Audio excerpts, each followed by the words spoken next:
Welcome to Nintendo Ninja News. I'm your host, Chris Dices, and we're here with the review for Soccer Slammers.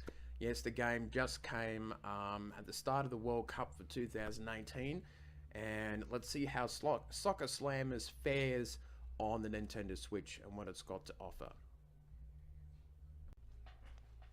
So, Soccer Slammers it's an interesting game. Um, it's a game that I had some fun with and times where I was frustrated with at the same time.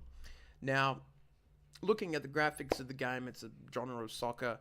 It's pretty expected from this dev team in terms of they normally do the 2D to sort of 3D pixelated graphics and that. So it always looks pretty cute and nice, the graphics. They always do a good job with that. The soccer's the music is a bit loud at the moment when it sort of thumps at your face, but that's alright. You get into stuff and you get into the game, and it's a pretty cool sort of looking game.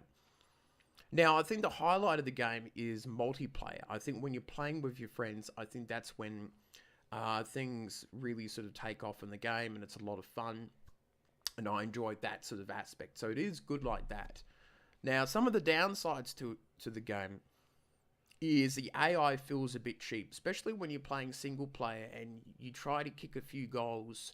But, you know, in the first 20 seconds of my match, I was like 5, 6 goals down.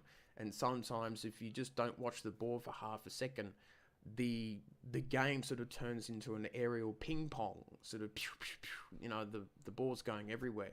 And it's really hard to sort of use any sort of skills to get on top of the game at times, which became a bit frustrating. But that disappeared once you do a bit more multiplayer to it. So the game's on for about $15 or so, and I think it's a little high at this point because of when I was looking for the different game modes, it's only got a quick play, which is cool for your friends, and the World Cup where you get put into a pool of four, and then you move into the finals and try to win the World Cup. So the game modes are a bit lacking, and I know it's an arcade sort of game, so it sort of implies that, you know, don't expect a whole lot to it. But there are other sort of soccer games around its price, some games on discount at the moment.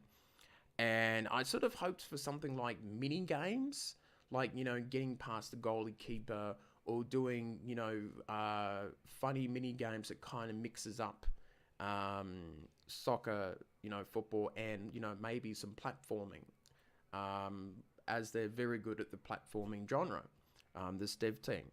So overall, I think it's an interesting game depending how you look at it and what you want to get your use out of in that respect. So it'll be interesting. So let's head back to the Ninja News desk. So what do I think of Soccer Slammers? Well, I think it's a good game for multiplayer, but I think for single player, you may get a bit frustrated at the sort of the rubber band AI and how quick the game can be at times. Now, I'm not the most skilled at the soccer games, but there was times where I got thumped around by the AI pretty hard. And I think it's a game that works best in multiplayer. I would have liked a couple more different game modes in there just to give it a bit more content and a bit more beefiness to it. But I would give this a 7 out of 10. I think if they did a little bit of download content stuff and added some cool little features to it, I think it would be a really cool game and maybe tweak back on the AI. It was really tricky and it wasn't fun after a while getting slapped around. But who knows, maybe there will be some pros out there that can show me how it's really done, because it's a very fast-paced type of game. But yeah, I had some good fun with it, and I think I'll definitely have a lot of sort of, you know, good times with it multiplayer-wise. So, that's it for me, and I shall see you later on.